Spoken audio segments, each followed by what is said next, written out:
We move now to a question from a listener in Boulder, Montana, who writes, "Is public or corporate prayer prohibited in the Bible? My friend and I cannot find anywhere that mentions groups praying together except the example of the street corner Pharisees whom Jesus condemned.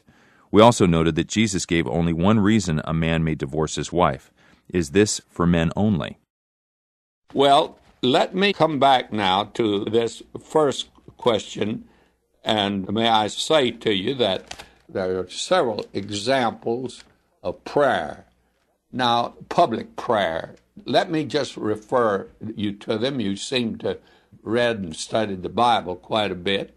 First of all, let me say that you remember when Paul was making his final trip to Ephesus, he called the elders down to the beach, down to the sandy beach, and they had prayer together.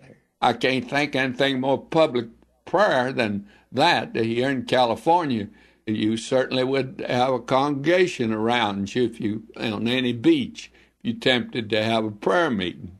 And there must have been quite a few that were there, that were not even invited to the prayer meeting. And we are told on several occasions that the whole church came together in prayer.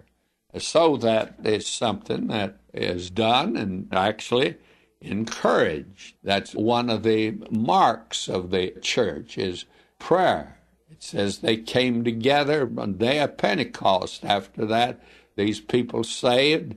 What was it that they did? Well, they had prayer.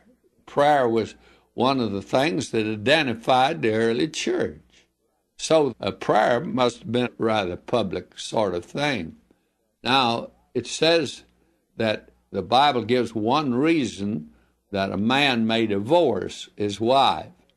And let me say this to you, and the reason that you take that position is because of the fact that your friend says it's for men only because the noun is masculine. May I say to you that what applied to the man applied to the woman, even back in the Old Testament.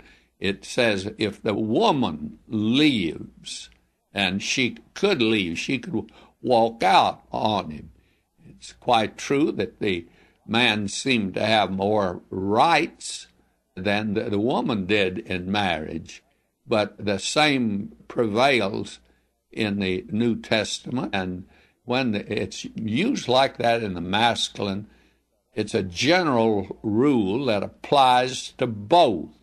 That's the reason that you have today the liberals trying to say that God is female, that because everywhere it says he. Well, it says he because he's above both. That human quality doesn't apply to God of he or she or it. That kind of terminology doesn't actually describe God, because he's not a human being. And he became a human being, and he became a man. It's true, but that doesn't have any reference at all to the fact that God is above this, so that you don't think of him as a woman or as a man. But a man in that day did not go apparently to his mother for comfort, or that he went to his father. All requests were made. And therefore when he gave the Lord's Prayer, it says, "Our Father, which art in heaven." Well, he takes that part. I have a prayer that I conclude a service with, a benediction that I use sometimes and have used it in the past and many a time, and I have been questioned on it.